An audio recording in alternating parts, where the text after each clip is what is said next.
এই তো ওই দিন বাজারে গিয়েছিলাম, তোমাদের সাথে মনে হয় শেয়ার করছিলাম।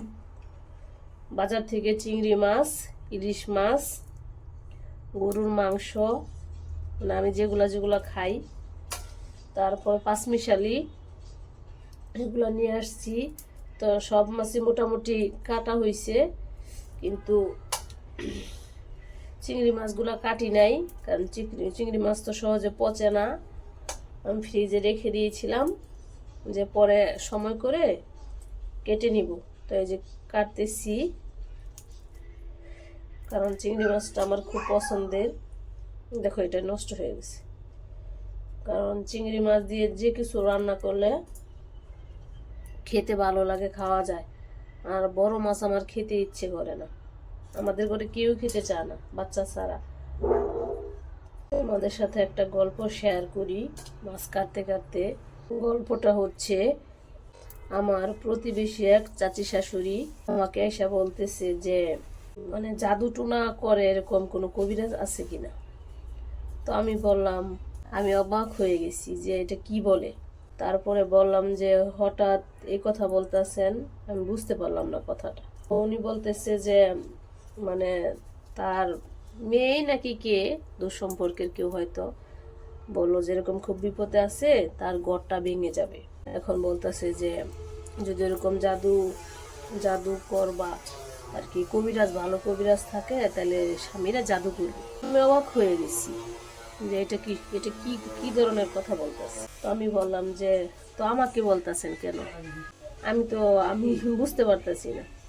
তো কি বলে আমাকে, দেখেন আমাকে বলতেছে তুমি তো বউ, আমার ছেলেরা জাদু করে আসো, জাদু করে তো আসছো। তো আমি অবাক হয়ে গেছি, আমি এটা কি ধরনের কথা বলতেছেন, আমি জাদু করে আসি মানে এটা আপনাকে কে বলছে? কেন, এলাকার সবাই তো জানে যে তুমি তোমার হাজবেন্ডকে জাদু কইরা রাখছো। আমি মানে আকাশতে পড়ছি কথাটা শুই না। দেখেন মানুষের মন মন মানসিকতা, মেন্টালিটি কি রকম। হ্যাঁ, আমি নাকি আমার হাজবেন্ডকে জাদু করে সংসার করতেছি। আমি যদি আসলে আমার হাজবেন্ডকে জাদু করে সংসার করি, জাদু কয়দিন টিকে? 1 মাস, 2 মাস, 1 বছর, 2 বছর? আজকে আমরা 20 বছর ধরে সংসার করতেছি। জাদু যদি করতাম তো 20 বছরে আমার কত কত টাকা চলে যেত। আর জাদু কি এমনি এমনি করা যায়? টাকা লাগে না, সময় দেওয়া লাগে না, এখানে সেখানে যাওয়া লাগে না। যাই হোক, আল্লাহ মাফ করুক, এই ধরনের কাজ কখনো করিও নাই, আর কখনো করবও না ইনশাল্লাহ। কারণ আল্লাহর কাছে দিয়ে দিছি সব কিছু। আমরা সম্পর্ক করে বিয়ে করছি, মানুষ মনে করে যেহেতু আমার স্বামী, আমি যা বলি তাই করে, মানে আমাকে অনেক অনেক প্রায়োরিটি দেয়, অনেক বিশ্বাস করে, অনেক মূল্যায়ন করে, সম্মান করে। এক্ষেত্রে সবাই মনে করে হয়তো আমি আমার স্বামীকে জাদু করে নিছি। আসলে কিছুই না এগুলো। আজকে ক্লিয়ার করে দিলাম, সবটাই আল্লাহ দিয়েছে। আল্লাহ তার মনে আমার জন্য জায়গা করে দিয়েছে, আমার জন্য মহব্বত ভালোবাসা দিয়েছে, এটাই চিরসত্য। আর এই ধরনের কাজ আমি সবাইকে বলবো কখনোই করবেন না, কারণ এটা হচ্ছে এই পৃথিবীতে মানে পৃথিবীটাও ধ্বংস করে দেয়, পরকালীনটাও ধ্বংস করে দেয়, দুনো কালই ধ্বংস করে দেয় এই জাদু।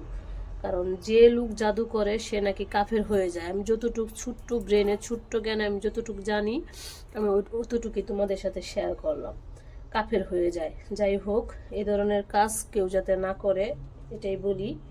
এই তো এটাই তোমাদের সাথে শেয়ার করলাম, ভাবতেছি তোমাদের সাথে একটু শেয়ার করব, তো আজকে শেয়ার করেই ফেললাম। আর গুড়া মাছ আমি কাটতে পারি না। আমি আগে থেকেই আমার শাশুড়ি যখন গুড়া মাছ নিয়ে আসতো আমার শ্বশুর, তো আমার শাশুড়ি করতো কি, উনি গুড়া মাছ কাটতো আর বড় মাছটা আমাকে দিয়ে দিত, কারণ আমি গুড়া মাছ কাটতে পারি না, আমার আওগায় না। কাটতে পারি না সেটা না, কিন্তু আমি দ্রুত করতে পারি না, আমি একটু স্লো। আমি সব কাজ একটু স্লোভাবেই করি, এত তাড়াহুড়া করতে পারি না। যাই হোক, তখন তো সংসার চলেই গেছে। আর এখন গুড়া মাছ না আনলে আমার কিছু ভাড়াটিয়ার আছে, ওদেরকে যদি বলি ওরা সুন্দর কাইটা কুইটা একবার করে দেয়। আজকে গেলাম না ভাড়াটিয়াদের কাছে, কারণ শীতের সকাল, সবাই ঘুমাচ্ছে। আমার এখন দরকার মাছ, যে একা একাই কাটতেছি। দেখো আপুরা, আমার চ্যানেলটি সাবস্ক্রাইব করে আমার পাশে থেকো। আমার দেখো অনেক আপুরা আছে যে আমার ভিডিওটি দেখে কিন্তু লাইক দেয় না, কমেন্ট করে না। প্লিজ তোমাদের কাছে একটাই অনুরোধ, একটা ছোট্ট একটি লাইক দিও, লাইক দিয়ে ভিডিওটি কন্টিনিউ করো, যাতে আরও 5 জন ভিডিওটা দেখার সুযোগ পায়। আমি এত কষ্ট করে ভিডিও মেনটেন করি কাদের জন্য? তোমাদের জন্যই। আর তোমরা যদি লাইক না দাও, দিন শেষে মনটা ভেঙে যায়, পরের ভিডিও করার মতো আর ইচ্ছা শক্তি থাকে না। তারপরও ইউটিউব প্ল্যাটফর্মে যেহেতু আসছি, সেহেতু এই ধৈর্য নিয়ে থাকতে হবে, ধৈর্য ছাড়া হবে না। কারণ এর মূল চাবিকাঠি হচ্ছে ধৈর্য। আমি যদি আজকে হাল ছেড়ে দেই, কালকেই শেষ, আমি ইউটিউব প্ল্যাটফর্মে টিকে থাকতে পারবো না। যাই হোক, সেই ধৈর্য আল্লাহ আমাকে দেখ, আল্লাহুম্মা আমিন। আমার জন্য সবাই দোয়া করো আর আমার পাশে থেকো সবাই।